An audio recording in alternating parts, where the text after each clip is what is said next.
Abu Bakar As-Siddiq itu ketika musim hijrah, jadi Nabi Muhammad mau hijrah, sedang duduk di rumahnya sama keluarganya. Tiba-tiba dapat kabar kalau Nabi Muhammad jalan menuju ke arah rumahnya, pakai kerudung, ditutup mukanya. Dalam keadaan siang hari yang panas. Kata Sayyidina Abu Bakar apa? Ini nggak mungkin Nabi Muhammad datang di jam seperti ini. Bukan biasanya beliau datang di saat seperti ini. Maka beliau nggak mungkin datang kecuali ada perihal atau perkara yang penting. Ternyata betul Nabi Muhammad ngabarin kalau dirinya sudah diizinkan oleh Allah untuk hijrah. Sayyidina Abu Bakar terpilih menjadi sahabat yang menemani hijrahnya Nabi Muhammad SAW. Maka saking bahagianya beliau meneteskan air mata, nangis. Saking bahagianya beliau nangis sampai putri beliau Sayyidah Aisyah berkata apa?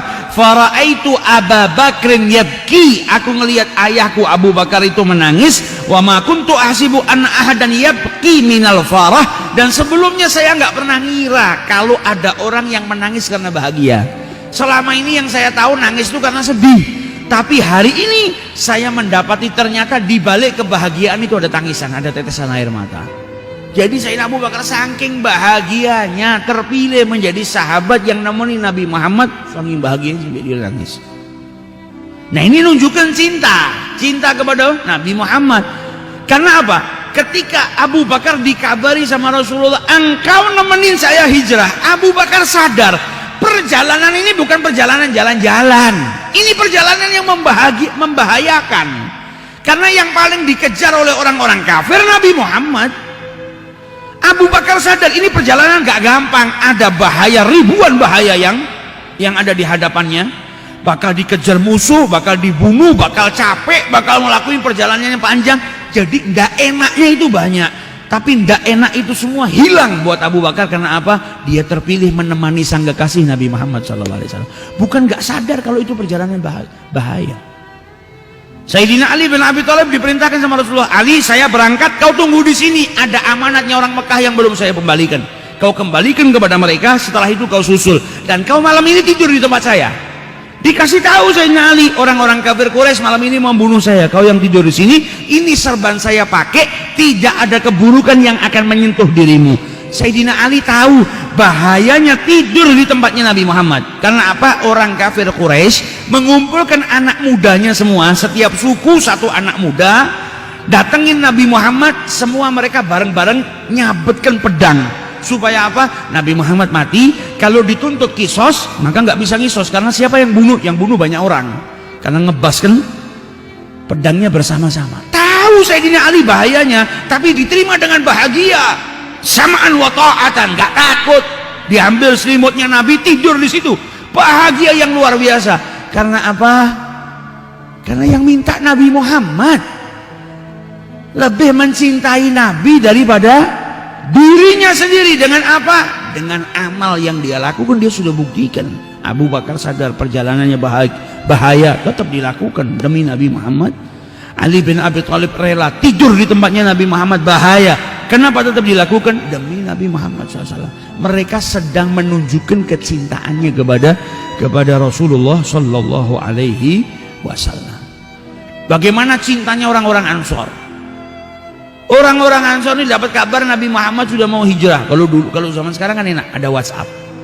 Kita mau pergi ke Surabaya, ngasih tahu kereta saya berangkat tanggal 12 jam 7 pagi, insya Allah setengah 11 saya sampai di stasiun Surabaya. Kalau dulu kan nggak ada. Mereka cuma dengar Nabi Muhammad diizinkan untuk hijrah. Nabi mampir dulu sembunyi di gua.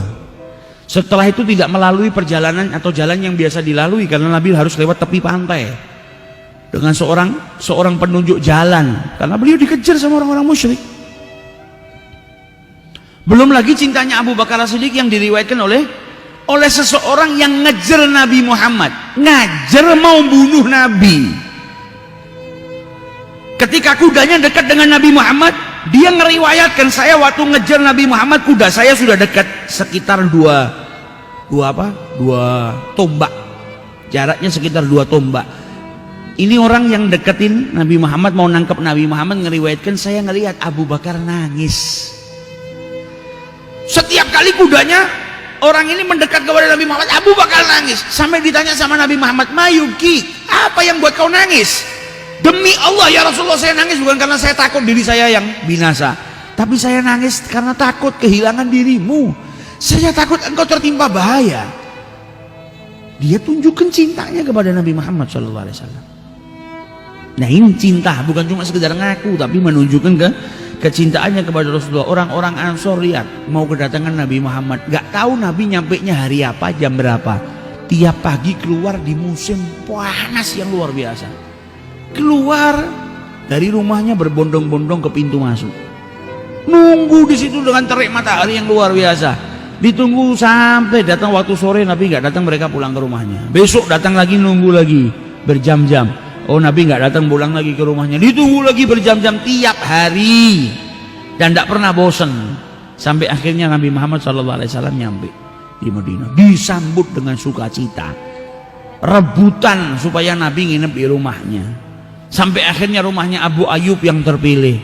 Rumah Abu Ayyub terpilih. Abu Ayyub nggak mau tinggal di bawah, nggak mau tinggal di atas. Ya Rasulullah, rumah saya 2 lantai, kau di atas, saya di bawah. Itu pun karena cinta. Minta Nabi tinggal di atas bukan di bawah karena cinta. Kalau saya yang di atas nanti saya takut kurang ajar ya Rasulullah, jalan ngelewatin kau di atas. Saya takut kalau saya jalan debunya nanti ngotorin kepalamu. Saya takut kalau saya tinggal di ruangan atas, kalau ada wahyu turun saya jadi penghalang. Nabi Muhammad nggak mau, saya di bawah aja supaya yang silaturahmi kepada saya gampang. Jadi Nabi milih ruangan bawah bukan karena ruangannya lebih bagus, mikirkan orang Madinah yang mau silaturahmi sama beliau biar nggak kesusahan naik-naik ke atas. Cintanya Nabi sama umatnya sampai seperti itu. Abu Ayyub naik di atas, kata istrinya Abu Ayyub, selama kami tinggal di atas, Abu Ayyub jalan di ruangan tuh ngelewatin tengah nggak pernah. Kalau jalan melipir di pinggir, takut kalau ngelewatin tengah di bawahnya ada Nabi Muhammad. Jaga adabnya sampai seperti itu. Kalau jalan pelan-pelan, takut apa? Kalau kebantaran, rumahnya orang dulu kan dari tanah, takut ada debu yang ngotorin kepalanya Nabi Muhammad. Sampai pada suatu malam tempat nyimpen airnya pecah, maka beliau bersihkan, keringkan air tadi dengan pakaiannya semuanya. Di musim dingin selimutnya pun dipakai buat ngeringkan, takut airnya bocor netesin Nabi Muhammad. Besok kan harinya turun, tidak kuat ya Rasulullah, saya nggak mampu tinggal di atas, takut kurang ajar. Hub, cinta yang jadikan seperti ini. Bukan karena ruangan atas lebih jelek, saya nggak mampu ya Rasul, kau naik ke atas, saya yang di bawah. Akhirnya Nabi Muhammad pindah pun karena apa? Karena permintaan sahibul bait, permintaan tuan rumah. Jadi nggak pernah milih sendiri Nabi Muhammad, nggak pernah. Saya tinggal di bawah karena apa? Karena nggak menyusahin umatnya yang silaturahmi. Pindah ke atas karena permintaan sahibul bait, bukan beliau yang milih. Nggak kayak kita mau kondangan aja tanya, nginepnya di mana? Ada AC-nya nggak? Kamar mandi dalam nggak? Ada ini nggak? Nabi Muhammad nggak pakai milih, di bawah buat umatnya, di atas buat umatnya. Lalu kita masih lebih ngalem, nggak ada AC, wah nggak bisa tidur saya kalau nggak ada AC. Nggak ada kamar mandi, wah saya nggak bisa kamar mandi di luar. Nah, Nabi Muhammad semuanya demi kecintaannya kepada umatnya. Nah ini cinta apa yang dilakukan sama Abu Ayyub.